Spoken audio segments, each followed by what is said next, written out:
Hello everyone, Bharat the learning spot में आपका स्वागत है। मेरा नाम है गुलजार।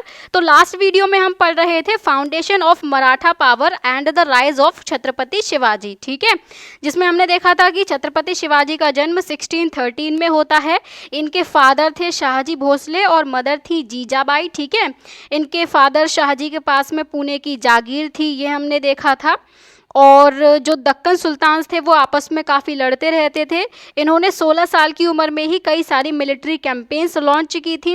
इसके अलावा जो बीजापुर का सुल्तान था उसने अफजल खान को भेजा था इनको मारने के लिए या इनको हराने के लिए, लेकिन छत्रपति शिवाजी ने ही अफजल खान को मार दिया था, ठीक है। ये कहानी हमने देख ली थी। तो अफजल खान की घटना के बाद में जब अफजल खान मार दिया तो उसके थोड़े टाइम बाद में अब एक मुगल नोबलमैन आया। नोबलमैन यानी कि मुगल सरदार या मुगल सेनापति जो कि हायर ऑफिशियल था, जिसका नाम था शाइस्ता खान, ठीक है। इसने छत्रपति शिवाजी की टेरिटरीज को यानी कि छत्रपति शिवाजी के अंडर में जो भी एरिया था उनको एक बड़ी आर्मी के साथ में 3 सालों तक जो है वो इन्वेड किया, यानी कि 3 सालों तक आक्रमण किया। तो ये जो शाइस्ता खान था ना, इसको भेजा था औरंगजेब ने कि जाओ और शिवाजी को हरा कर आओ। तो इसीलिए ये 3 सालों तक महाराष्ट्र वाले रीजन में रुका रहा। अब 3 सालों तक ना लगातार हर दिन युद्ध नहीं हो रहा है, लेकिन ये महाराष्ट्र वाले रीजन में रुका हुआ है अपनी सेना को लेकर।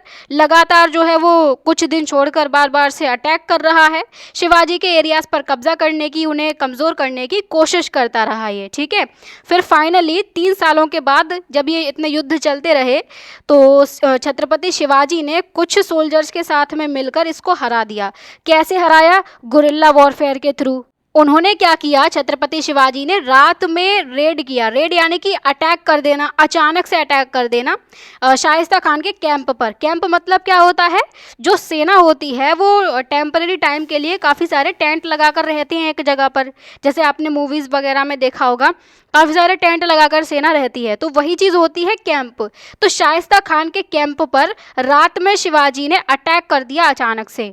क्यों? अगर दिन में हमला करते तो शाइस्ता खान के पास में काफ़ी बड़ी सेना थी, है ना। और रात में हमला करने की वजह ये थी, जो गुरिल्ला वॉरफेयर होता है उसका एक जो एस्पेक्ट है वो ये भी तो होता है सरप्राइज अटैक, मतलब अचानक से अटैक करना, दुश्मन को चौंका देना।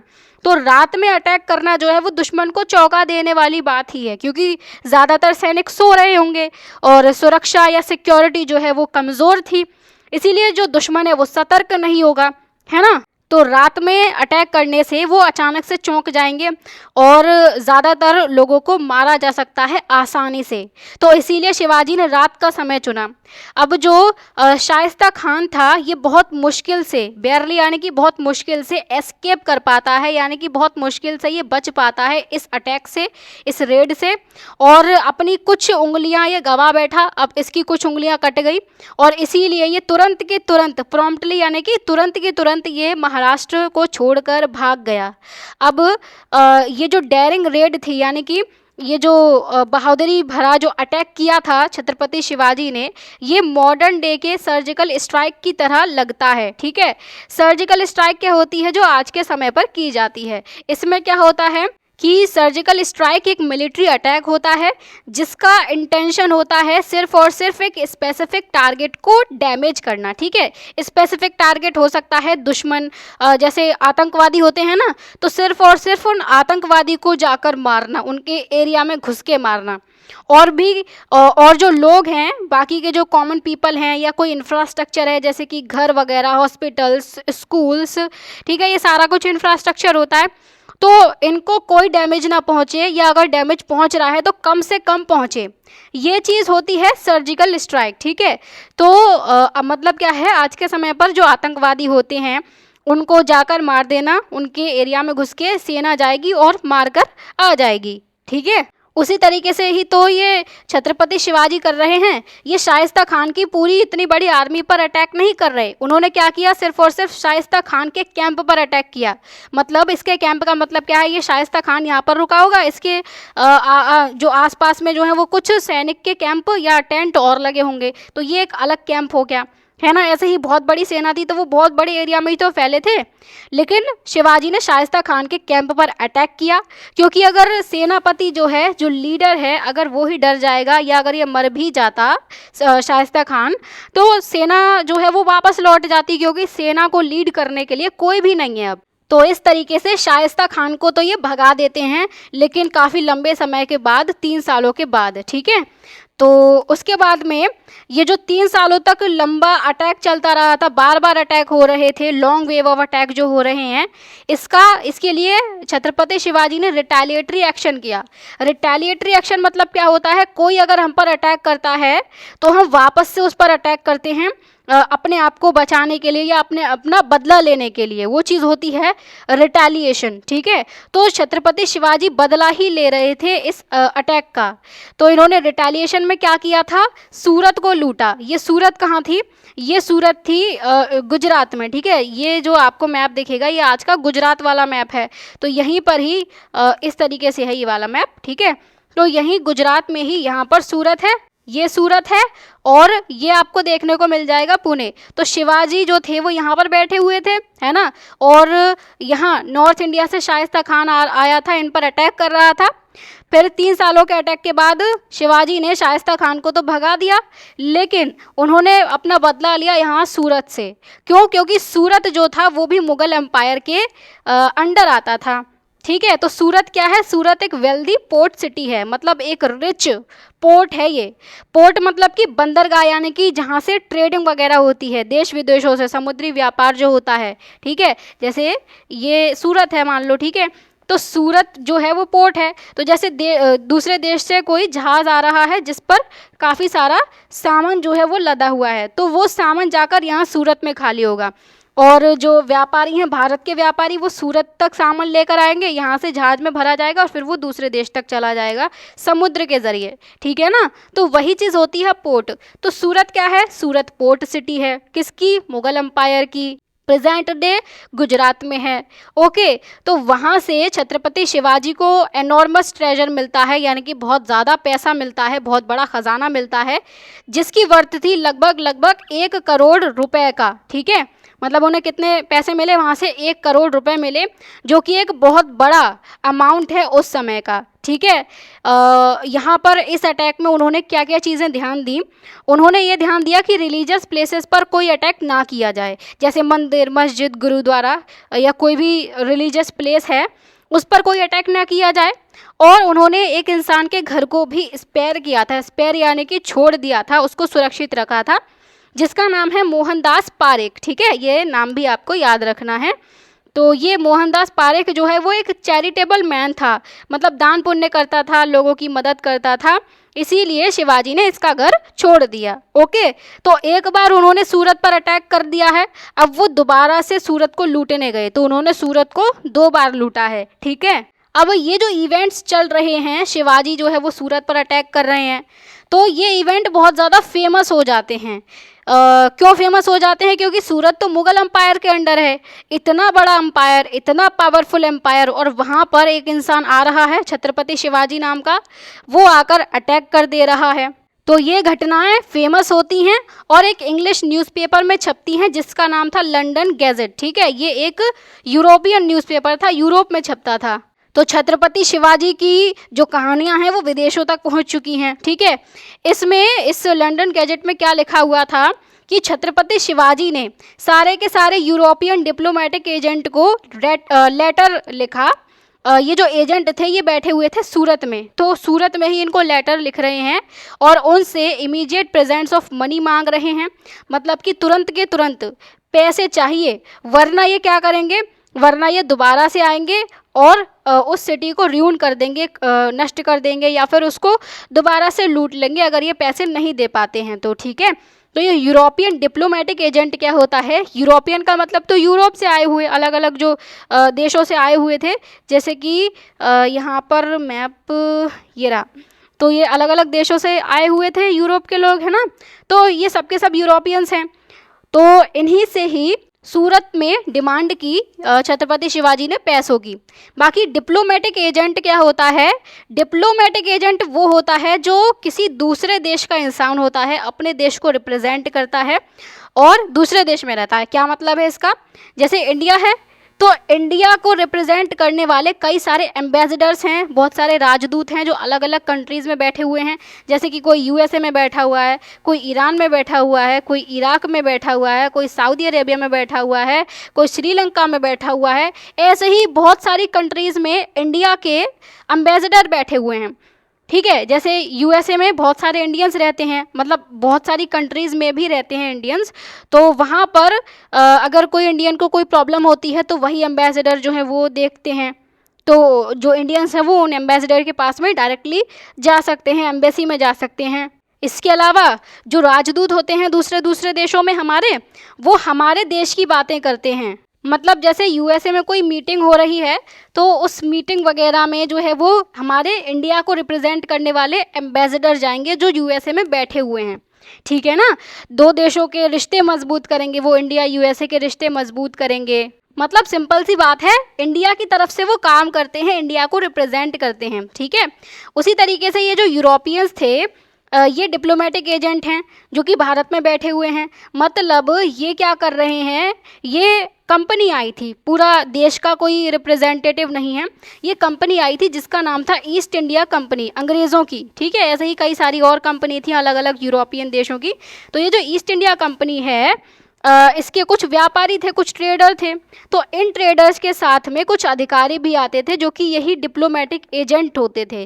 ठीक है, वो भेजता था, जो यूरोप देश है वो भेजेगा इनके साथ में। तो ट्रेडर हो गए और इधर एजेंट्स हो गए, डिप्लोमेटिक एजेंट। ये एजेंट क्या किस चीज़ का ध्यान रखेंगे कि इनकी कंपनी के इंटरेस्ट का फ़ायदा हो, मतलब इनकी कंपनी का फ़ायदा हो, इनका जो व्यापार है, जो बिज़नेस है वो अच्छा चलता रहे। ठीक है, और इनका बिजनेस बढ़े भारत में। तो वो क्या कर रहे हैं, वो अपने इंटरेस्ट, अपने फ़ायदे को देख रहे हैं। वो ये नहीं देखेंगे जैसे सूरत लूटा गया है तो मुग़ल साम्राज्य को नुकसान हो रहा है, इस चीज़ पर वो बिल्कुल फोकस नहीं करेंगे। उनका फोकस सिर्फ इसी चीज़ पर रहेगा कि उनका बिजनेस सुरक्षित है कि नहीं। ठीक है, उनसे पैसा मांगा जा रहा है, शिवाजी उनसे ही तो पैसा मांग रहे हैं। तो वो क्या करेंगे, वो जा रहे हैं, वो अपने न्यूज़पेपर में छपवा रहे हैं सीधी सी बात, और वो मुग़ल से भी बोल रहे हैं कि तुम हमारी कैसी सुरक्षा कर रहे हो। क्यों? क्योंकि सूरत मुग़ल्स के अंडर में है ना। और सूरत में ये जो यूरोपियंस थे ना, ये मुग़ल एम्पायर से परमिशन लेकर बैठे हुए थे कि हम यहाँ पर व्यापार करेंगे, तो इन्होंने परमिशन दी थी। अब परमिशन दी है तो ये जो यहाँ पर व्यापार चल रहा है तो इससे टैक्स भी तो देंगे ये यूरोपियंस। तो अगर टैक्स इनको दे रहे हैं तो इनकी क्या जिम्मेदारी बनती है, उनको सुरक्षा देने की। लेकिन शिवाजी आ रहे हैं, उनको लूट कर ले जा रहे हैं, तो कैसी सुरक्षा दे रहे हैं ये।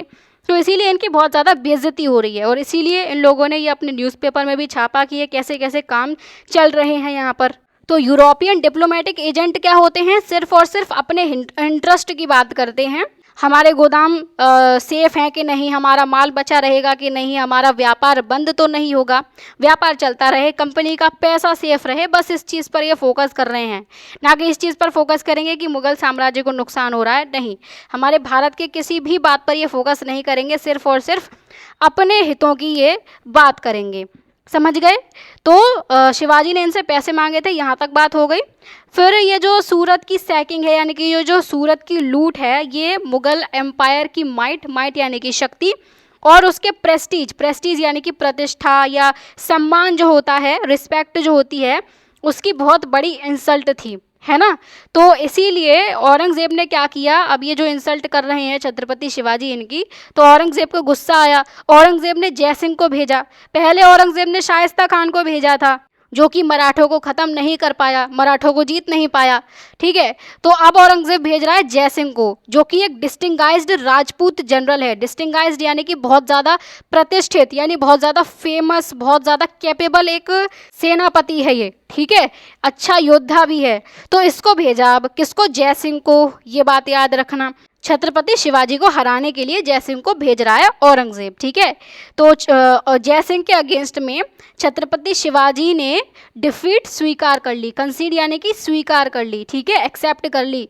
तो क्यों एक्सेप्ट कर ली, क्योंकि अभी हमने क्या पढ़ा कि ये डिस्टिंगाइज्ड राजपूत जनरल है, काफ़ी होशियार है। तो ये औरंगजेब है, ठीक है, इसने भेजा जयसिंह को, और जयसिंह ने क्या किया, यहाँ पर इधर शिवाजी हैं। जयसिंह जो है ये गुरिल्ला युद्ध में नहीं फंसना चाहता है, क्योंकि गुरिल्ला युद्ध में शिवाजी माहिर हैं। तो इसने क्या किया, इसने किले घेरना शुरू किया। जयसिंह ने सबसे पहले इसने किला घेरा था पुरंदर का किला, ठीक है, पुरंदर फोर्ट जो इसने घेरा था, जो कि पुणे के पास में है, उसको घेर लिया। अब उसको घेर लिया तो अंदर जो है, ये जैसे किला है तो अंदर कोई भी अब सामान अंदर नहीं जा पाएगा खाने पीने का, ये चारों तरफ से घेरा हुआ है। तो क्या हुआ, ये किला कमज़ोर पड़ने लगा, यहाँ के लोग जो हैं वो हार मानने लगे लड़ते लड़ते भी। तो ये किला जो है वो टूटने वाला था, टूटने वाला इन द सेंस कि ये जो जयसिंह है वो एट द एंड अंदर घुस जाता, क्योंकि अब ये कमज़ोर पड़ने लगे हैं लोग, है ना। तो शिवाजी ने यहाँ पर थोड़ा सा फ्यूचर के बारे में सोचा। शिवाजी ये सोच रहे हैं कि अगर मैं सिर्फ और सिर्फ एक किले पर अपने सारे पैसे, सारी सेना, सब कुछ, सारे रिसोर्सेज लगा दूंगा तो पूरा का पूरा जो साम्राज्य मैंने खड़ा किया है ना, उस पर खतरा आ सकता है। फिर अगर युद्ध होगा तो लोगों को भी परेशानियां होंगी, बहुत सारे लोग मारे जाएंगे, ये बात भी ये सोच रहे हैं। और दूसरी बात, ये जो जयसिंह है ये सिर्फ ऐसा थोड़ी ना कि पुरंदर के किले पर रुक जाता, अगर ये इस पर कब्जा कर लेता तो फिर ये और आगे बढ़ता, ये और किले कब्जाता। तो यही चीज़, ये सारी बातें शिवाजी सोच रहे थे। और शिवाजी ने क्या किया, फिर उन्होंने ट्रीटी कर ली। ट्रीटी यानी कि समझौता कर लिया। मतलब ट्रीटी क्या होती है, अपने कुछ शर्तें मानना, दूसरे सामने वाले की कुछ शर्तें मानना, ठीक है। तो उस ट्रीटी में क्या है, पहले तो ट्रीटी का नाम क्या है, पुरंदर ट्रीटी, क्योंकि पुरंदर का किला घेरा था जयसिंह ने, ठीक है, तो इसका नाम पड़ गया पुरंदर ट्रीटी। तो इस ट्रीटी में क्या था, क्या शर्तें थी, शिवाजी को अपने किंगडम का एक साइजेबल पार्ट छोड़ना पड़ा, यानी कि काफ़ी बड़ा हिस्सा छोड़ना पड़ा, और उनके बेटे संभाजी को मुगल सर्विस में एंटर करवा लिया गया। संभाजी को क्यों एंटर करवाया जा रहा है, क्योंकि ये मुगलों के लिए गारंटी का काम करेंगे। क्योंकि अगर मुगल ये बात सोच रहे थे कि अगर शिवाजी ने फ्यूचर में ये पुरंदर की ट्रीटी तोड़ी तो उनके पास में गारंटी के लिए उनका बेटा है कि अगर तुमने ट्रीटी तोड़ी तो तुम्हारा बेटा हमारे पास है। फिर इसीलिए उन्होंने संभाजी को अपने मुगल सर्विस में रख लिया था। अब मुगल सर्विस में जैसे कि इनको मनसबदार वगैरह बना दिया था, ठीक है। फिर उसके बाद में ट्रीटी कर ली जयसिंह से।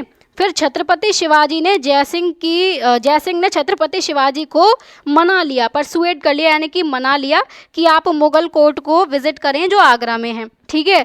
यहाँ पर छत्रपति शिवाजी जो हैं वो जयसिंह की बात मान क्यों रहे हैं, क्योंकि जयसिंह गारंटी दे रहा है कि आपके सम्मान की और आपकी सुरक्षा की जिम्मेदारी मेरी है। और जयसिंह ये भी चाह रहा है कि पुरंदर की जो ट्रीटी की गई है वो मजबूत बने, है ना, मुगल और मराठों के रिलेशंस अच्छे हों। और जयसिंह को ये भी उम्मीद थी कि औरंगजेब शिवाजी को सम्मान देगा, उन्हें ऊंचा दर्जा देगा साम्राज्य में। लेकिन होता उसकी सोच के बिल्कुल उल्टा है।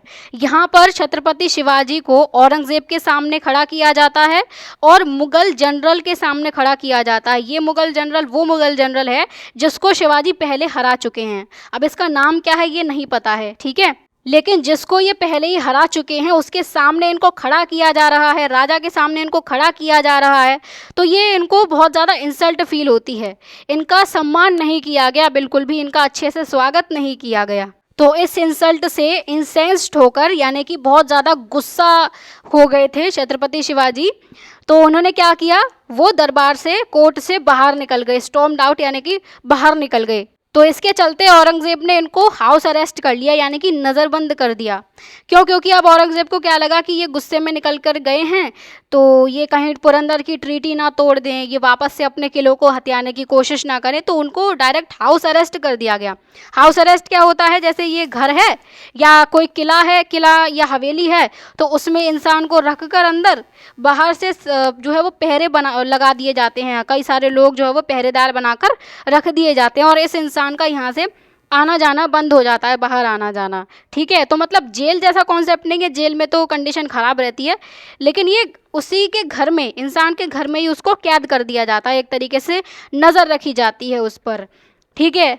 अब शिवाजी जो थे वो अपने घर में तो है नहीं, वो तो आगरा आए हुए हैं, तो उनको एक हवेली में डालकर चारों तरफ से उनके पहरा लगा दिया गया। तो अब इस चीज़ से बाहर निकलने के लिए इन्होंने एक स्ट्रैटेजी बनाई।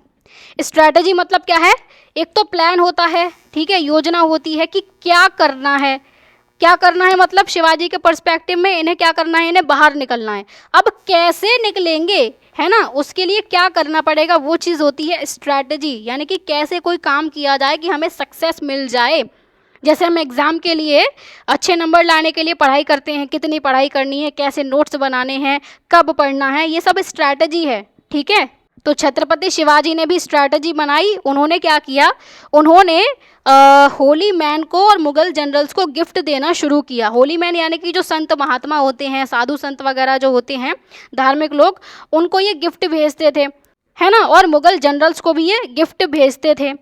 तो उन गिफ्ट में क्या होता था, उन गिफ्ट में फ्रूट्स होते थे और स्वीट्स होती थी बस, और ये बड़ी बड़ी बास्केट में पैक किए जाते थे।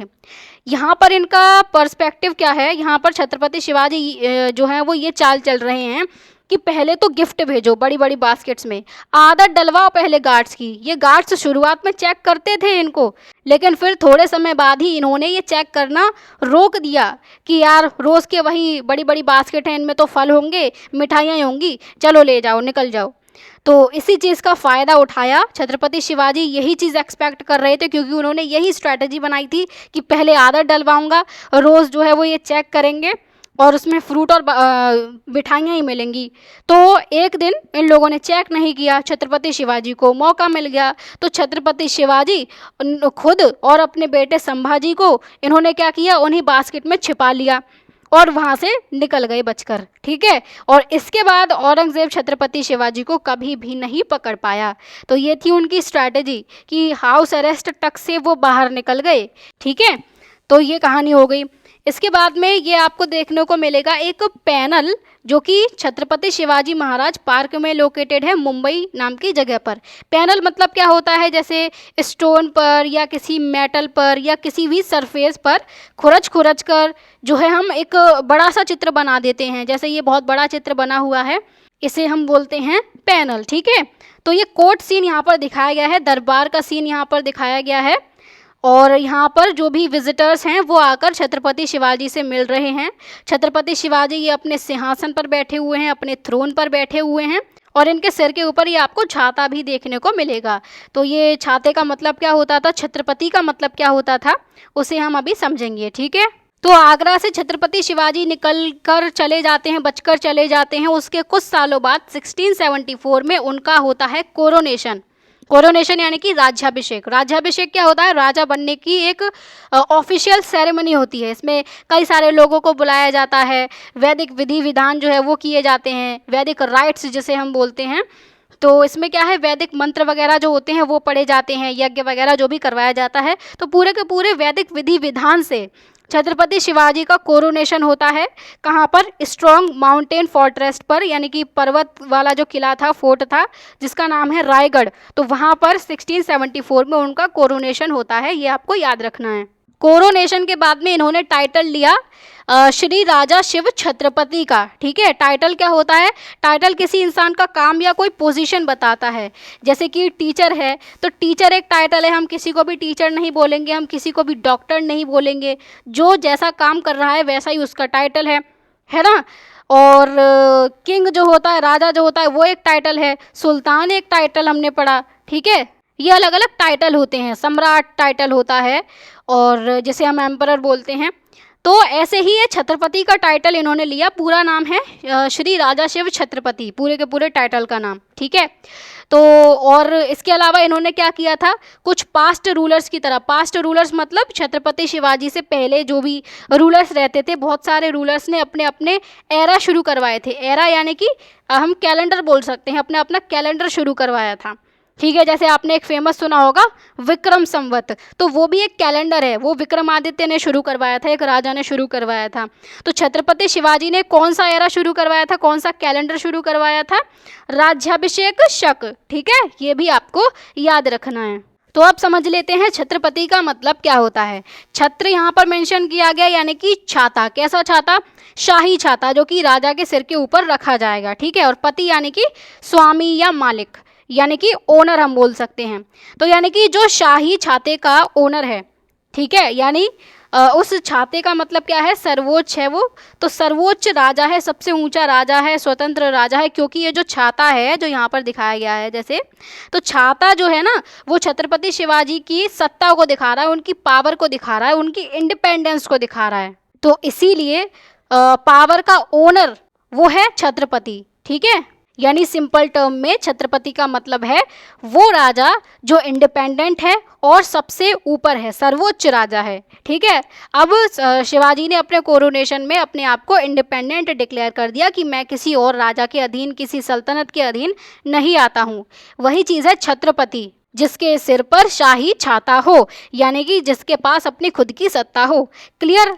तो कोरोनेशन के बाद में छत्रपति शिवाजी ने साउथ की तरफ अब कॉन्क्वेस्ट चालू कर दिए, साउथ की तरफ उन्होंने जीतना शुरू कर दिया। तो इसको क्या बोला जाता है, इसको बोला जाता है दक्षिण दिग्विजय। ठीक है, ये याद रखना। अगर दक्षिण दिग्विजय पूछा जाए ये क्या होता है तो क्या बताओगे, छत्रपति शिवाजी का जो साउथ की तरफ कॉन्क्वेस्ट था वो है दक्षिण दिग्विजय शिवाजी की। अब इसमें कुछ इम्पोर्टेंट पार्ट थे, नदन तमिलनाडु के और कर्नाटक के भी कुछ पार्ट थे, और उस समय के इल डिफेंडेड रीजन थे। इल डिफेंडेड यानी कि जिनकी सुरक्षा काफ़ी कमज़ोर थी, वहाँ पर ज़्यादा सैनिक वगैरह नहीं रहते थे, तो कमज़ोर सिक्योरिटी वाले एरियाज़ को इन्होंने कब्जाना शुरू किया। ठीक है, मैप 3.9 में ये दिखाया गया है। इस मैप में आपको ये शिवाजी का किंगडम दिख जाएगा 1680 का। तो ये इतना बड़ा इनका एरिया है, ये वाला एरिया और ये वाला एरिया। ठीक है, इसके अलावा यहाँ पर ये देखने को मिलेगा आपको एकोजी का एरिया। ये एकोजी का जो रोल है वो चैप्टर में हम आगे पढ़ेंगे। तो शिवाजी ने नदन तमिलनाडु, ये आपको देखने को मिलेगा ये वाला एरिया, अगर दोनों मैप को कंपेयर करके देखना चाहो तो ये वाला एरिया, और कर्नाटक के कुछ पार्ट इन्होंने, ये जो पार्ट है वो अपने राज्य में मिला लिया था। ठीक है, तो साउथ की तरफ इन्होंने एक्सपेंशन किया। बाकी अगर जैसे क्वेश्चन बनता है शिवाजी के राज्य से रिलेटेड, तो आपको क्या करना है, मैप बना देना है साउथ इंडिया का। ठीक है, और वहाँ पर आप जो है वो शो कर देना कि इनका जो राज्य था वो कितना बड़ा था। तो लगभग आप इसको ऐसे करके बना सकती हो, ये बना दिया, ये बीच में एक गोला सा बना दिया, और यहाँ पर ये एरिया बना दिया। ठीक है, और यहाँ पर आप पुणे दिखा देना। ठीक है, इसके अलावा यहाँ पर रायगढ़ दिखा देना, क्योंकि रायगढ़ इनकी कैपिटल थी। ठीक है, ये हो गया। तो उन्होंने अपना एक्सपेंशन साउथ की तरफ शुरू किया। अब इससे फ़ायदा मिलता है आगे चलकर मराठों को। ये जो सदर्न एक्सटेंशन हो रहा है, एक्सटेंशन यानी कि विस्तार जो हो रहा है, वो बाद में जाकर मराठास को एक स्ट्रैटेजिक डेप्थ देता है मुगल इन्वेजन के अगेंस्ट में, क्योंकि छत्रपति शिवाजी 1680 में मर जाएंगे। ठीक है, और 1682 से 1707 तक मुगल मराठा वॉर्स चलेंगी। इसमें औरंगज़ेब जो है वो लगातार इन पर अटैक करेगा। तो इस समय में ना इन मराठों को इस चीज़ से फ़ायदा मिलता है। कैसे फ़ायदा मिलता है इनको, स्ट्रैटेजिक डेप्थ मिल जाती है। स्ट्रैटेजिक डेप्थ का मतलब होता है इनको एक अतिरिक्त सुरक्षा, एक अतिरिक्त यानी कि एक्स्ट्रा सिक्योरिटी मिल जाती है, पीछे हटने की जगह मिल जाती है। जैसे यहाँ पर मराठे हैं, यहाँ से औरंगज़ेब आ रहा है, इन पर अटैक कर रहा है, तो औरंगज़ेब ने क्या किया था, ये पूरा पुणे, रायगढ़ सब कुछ जीत लिया था, महाराष्ट्र वाला रीजन जीत लिया था, दक्कन वाला रीजन जीत लिया था। तो मराठे जो थे वो इधर साउथ की तरफ चले गए थे। यहाँ पर जो आपको देखने को मिलेगा ये वाला एरिया, यहाँ पर आ गए थे। ये जो जिंजी किला आपको देखने को मिल रहा है, इधर की तरफ वो आ गए थे। ठीक है, तमिलनाडु वाले रीजन में। तो उनको बचने की जगह मिल गई, पीछे हटने की जगह मिल गई। अब यहाँ पर आकर वो दोबारा से जो है वो पावरफुल होते हैं, और पूरे भारत में धीरे धीरे कर वो फैल जाते हैं और अपना बहुत बड़ा साम्राज्य बना लेते हैं। तो इसीलिए उनको स्ट्रैटेजिक डेप्थ मिली है, यानी कि उन्हें एक एक्स्ट्रा सिक्योरिटी की जगह मिल गई। वरना अगर ये साउथ वाला रीजन नहीं होता इनके वहाँ पर जाने के लिए, तो औरंगज़ेब ने तो पूरा महाराष्ट्र ऑलमोस्ट कंट्रोल कर ही लिया था। तो हो सकता है कि मराठा एम्पायर जो हम आज पढ़ते हैं इतना बड़ा, वो बड़ा बन ही नहीं पाता। राइट, तो इस सदर्न एक्सटेंशन ने बहुत ही ज़्यादा मदद की थी इस चीज़ में। ओके, तो जब छत्रपति शिवाजी साउथ में थे, तो साउथ में रहते हुए ही उन्होंने डच को स्लेव्स को ट्रेड करने से रोक दिया था, फॉरवर्ड कर दिया था, यानी कि बैन कर दिया था।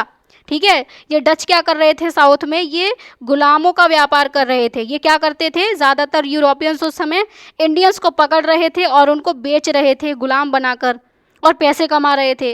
और इन लोगों का कोई भी इंडियन पावर अपोज ही नहीं कर रही थी, इन लोगों को उनका विरोध ही नहीं कर रही थी। मतलब जो अलग अलग राजा बैठे हैं वो इस चीज़ पर ध्यान ही नहीं दे रहे। लेकिन छत्रपति शिवाजी ने इंटरवीन किया, ठीक है। तो उन्होंने क्या किया कि इस स्लेव ट्रेड को बैन करा, फॉरबिड करा, रोका इस चीज़ को करने से इन यूरोपियंस को। तो इनका ये जो स्टैंस है, ये जो कदम है इस अब्यूज़ पर, अब्यूज़ यानी कि लोगों के साथ में ये जो गलत व्यवहार किया जा रहा है, उस पर इनका जो स्टैंस है ये उनकी डीप कंसर्न को दिखाता है अपने सब्जेक्ट्स के लिए, यानी कि अपनी प्रजा के लिए वो कितने चिंतित हैं, कितना सोचते हैं, ये दिखाता है। यानी कि छत्रपति शिवाजी सिर्फ और सिर्फ अपने साम्राज्य के विस्तार के बारे में नहीं, अपनी प्रजा के, अपने लोगों के बारे में भी सोच रहे थे, ठीक है। अब्यूज़ का बेसिकली मतलब यही है कि ये जो स्लेव ट्रेड है ये बहुत बेकार प्रथा है, लोगों को उनकी इच्छा के खिलाफ पकड़ा जा रहा है, उन्हें खरीदा बेचा जा रहा है जैसे कि वो कोई सामान है ना, उनसे ज़बरदस्ती काम करवाया जा रहा है, उनकी आज़ादी छीन ली जा रही है। तो यही चीज़ है अब्यूज़, जो इंसान के साथ इंसान के जैसा बिहेवियर ना किया जा रहा हो, समझ गए। बाकी ये जो डच थे ये कहाँ से आए थे, ये यहाँ से आए थे, नीदरलैंड वाली जगह से, ठीक है। ये जो नीदरलैंड छोटा सा कंट्री है यहाँ से आए थे ये डच, क्लियर। तो इसके बाद में हम इस मैप को थोड़ा सा एनालाइज कर लें। तो छत्रपति शिवाजी की टेरिटरी हमने देख ली है, एकोजी की टेरिटरी, और ये येलो कलर में फॉरेन पावर है। फॉरेन पावर का मतलब है यहाँ पर जो यूरोपियंस बैठे हुए थे, ठीक है। तो यहाँ पर थे कोस्टल वाले एरिया में, यहाँ गोवा में थे, और इसके अलावा यहाँ पर पुदुचेरी आपको दिख रहा होगा, यहाँ पर भी ये फॉरेन पावर्स बैठे हुए थे। और जो फोर्ट होते हैं वो अलग अलग टाइप के होते हैं। एक तो हिल फोर्ट यानी कि जो पर्वत पर बनाए जाते हैं, जैसे यहाँ पर बना लिया गया। एक होता है कोस्टल फोर्ट, कोस्टल फोर्ट यानी कि तट के किनारे, समुद्री तट पर, जैसे ये बने हुए हैं। सिंधु दुर्ग आपको यहाँ पर देखने को मिलेगा, विजय दुर्ग ये आपको देखने को मिलेगा, ठीक है। और एक होता है लैंड फोर्ट यानी कि जो नॉर्मल ज़मीन पर बनाए जाते हैं, जैसे ये नॉर्मल ज़मीन है तो इस पर ही एक किला जो है वो बना दिया गया। तो यहाँ पर कोस्टल फोर्ट तो दो ही दिखाए गए हैं। हिल फोर्ट में आपको ये रायगढ़ देखने को मिलेगा, यहाँ पर ये आपको देखने को मिलेगा, और एक है ये प्रतापगढ़, ठीक है। रायगढ़ तो इनकी कैपिटल भी थी और रायगढ़ में ही छत्रपति शिवाजी का कोरोनेशन भी हुआ था। एक है हिल फोर्ट, ये कोप्पल यहाँ पर है, और एक है ये जिंजी, ये भी पहाड़ी किला है, ठीक है ना। फिर लैंड फोर्ट में यहाँ पर वेल्लोर दिखाया गया है जो कि नॉर्मल ज़मीन पर बनाया गया है। उसके अलावा ब्लैक डॉट से यहाँ पर सिटीज़ शो की गई हैं। तो सिटीज़ में ये आपको मुंबई यहाँ पर देखने को मिलेगी, पुणे देखने को मिलेगी, और ये कोल्हापुर देखने को मिलेगी। कोल्हापुर की चप्पल जो हैं वो काफ़ी फेमस भी हैं, ठीक है। और फिर पोर्ट भी यहाँ पर दिखाए गए हैं। पोर्ट में यहाँ पर आपको ये दाभोल पोर्ट दिखेगा, और ये राजापुर पोर्ट दिखेगा। इसके अलावा ये मालवन पोर्ट दिखेगा, ये वेंगुर्ला पोर्ट है, और यहाँ पर एक पोर्ट है पोर्टो नोवो, ठीक है। ये सारे के सारे पोर्ट्स हैं। और रिवर्स यहाँ पर अलग अलग रिवर जो है वो शो की गई हैं ब्लू कलर से, ब्लू लाइन से, जैसे ये रिवर भीमा जा रही है, ये रिवर कृष्णा जा रही है, ये रिवर तुंगभद्रा जा रही है, ये रिवर पेन्नुरू जा रही है, ये गोदावरी जा रही है। तो अलग अलग रिवर्स हैं, ठीक है। आपको ज़्यादा कुछ नहीं याद रखना, बस ये छत्रपति शिवाजी का ये जो इस तरीके से मैंने मैप बनाया ना, इसको आप बना सकते हो, क्योंकि आंसर में मैप डालने से ना जान आ जाती है, एक आंसर में चकाचौंध लग जाती है, हम बोल सकते हैं, ठीक है। फिर अब हम आते हैं हमारी एंडिंग लाइन पर कि छत्रपति शिवाजी की जो डेथ होती है वो एक फीवर की वजह से होती है। एक बहुत तेज़ इनको बुखार आया था जिसकी वजह से ये 50 साल की उम्र में मर जाते हैं, क्योंकि 1630 में तो इनका जन्म हुआ था और 1680 में इनकी डेथ हो जाती है, ठीक है। ये एक मास्टर स्ट्रैटेजिस्ट थे, यानी कि एक बहुत बड़े स्ट्रैटेजिस्ट जो बहुत अच्छी स्ट्रैटेजीज़ बनाते थे, जैसे कि हमने अभी तक पढ़ी भी हैं कई सारी स्ट्रैटेजीज़। अफजल खान की पढ़ी, ठीक है, शाइस्ता खान वाली पढ़ी, और टोकरी में से निकलने वाली पढ़ी, और भी बहुत सारी थी। और ये ट्रू विजनरी थे। विजनरी यानी कि दूर तक की जो इंसान सोचकर चलता है, फ्यूचर तक की जो सोचकर चलता है। जैसे कि इन्होंने नेवी इस्टेब्लिश की थी, मराठा नेवी, है ना, तो ये सोचकर चल रहे थे कि नेवी बहुत ज़्यादा ज़रूरी है। तो ये विजनरी इंसान है। और इनके लाइफ टाइम में ही जब ये ज़िंदा थे तभी इनके एक्सप्लॉइट्स यानी कि जो इनके बहादुरी भरे जो भी काम थे वो लेजेंडरी हो जाते हैं, वो बहुत ज़्यादा फेमस हो जाते हैं, इंडिया में भी और इंडिया के बाहर भी, देश विदेशों में भी, ठीक है। यूरोपियंस ने इनको एक एंशियंट जनरल्स के साथ में कंपेयर किया जिसका नाम था अलेक्जेंडर। तो अलेक्जेंडर जो था ये पूरी दुनिया जीतना चाहता था और इसने काफ़ी सारे पार्ट्स पर कब्जा भी कर लिया था। तो उसी से ये यूरोपियंस कंपेयर कर रहे हैं छत्रपति शिवाजी को, ठीक है। और एक था बुंदेला प्रिंस छत्रसाल। बुंदेला क्या है यहाँ पर? बुंदेला है एक डायनेस्टी का नाम, एक वंश का नाम है, ठीक है। तो ये बुंदेला प्रिंस है जिसका नाम है छत्रसाल, ये नाम आपको याद रखना है। ये छत्रपति शिवाजी से इतना इंस्पायर हुआ कि इसने अपना एक इंडिपेंडेंट किंगडम एस्टेब्लिश कर दिया, क्योंकि छत्रपति शिवाजी मुगल्स का विरोध कर रहे थे, है ना। तो इसी चीज़ से ये इंस्पायर हुआ, तो इसने भी अपना एक अलग किंगडम एस्टेब्लिश कर लिया जिसका नाम था बुंदेलखंड। ये बुंदेलखंड आज के उत्तर प्रदेश और मध्य प्रदेश के बीच में डिवाइडेड है। ये आपको देखने को मिलेगा, ये उत्तर प्रदेश का मैप है और ये नीचे मध्य प्रदेश का मैप है। तो इन दोनों रीजन के बीच में ये वाला रीजन है बुंदेलखंड। इसी किंगडम को एस्टेब्लिश किया था छत्रसाल ने, ठीक है। अब इसके अलावा एक फेमस हिंदी पोइट है, हिंदी पोइट यानी कि हिंदी में जो लिखते हैं अलग अलग पोएम्स, अलग अलग बुक्स वगैरह जो हिंदी में लिखी हैं, उनका नाम है भूषण, ठीक है। भूषण एक हिंदी पोएट थे। ये स्पेसिफिकली महाराष्ट्र गए थे छत्रपति शिवाजी से ही मिलने के लिए, वरना ये नहीं जाते। और इन्होंने उनकी प्रेज यानी कि उनकी तारीफ में, छत्रपति शिवाजी की तारीफ में कई सारी पोएम्स भी कंपोज की, कई सारी पोएम्स लिखी भूषण ने। और इनमें से कई सारी पोएम्स आज भी फेमस हैं दिस डे, यानी कि आज भी लोगों के बीच में फेमस है ये, ठीक है। क्लियर हो गया। तो ये पूरा का पूरा हमने पढ़ लिया छत्रपति शिवाजी के बारे में, उनकी लाइफ की शुरुआत से लेकर एंड तक, ठीक है। उन्होंने क्या क्या किया, मराठा नेवी वगैरह जो है वो इस्टेब्लिश की, वो सब हमने देख लिया है, ठीक है ना। अब इसके बाद में जब शिवाजी की डेथ हो जाती है तब मराठों की कंडीशन क्या रहती है, तब क्या होता है मराठों के साथ में, ये हम पढ़ेंगे अगली वीडियो में, ठीक है। तो वीडियो अगर अच्छी लगी है तो वीडियो को लाइक करना, शेयर करना, एंड अगर कोई भी डाउट होता है तो कमेंट्स में मेंशन कर देना, एंड चैनल को सब्सक्राइब ज़रूर करके रख लेना। तो चलिए फिर मिलते हैं अगली वीडियो में, तब तक के लिए bye bye, take care and keep learning.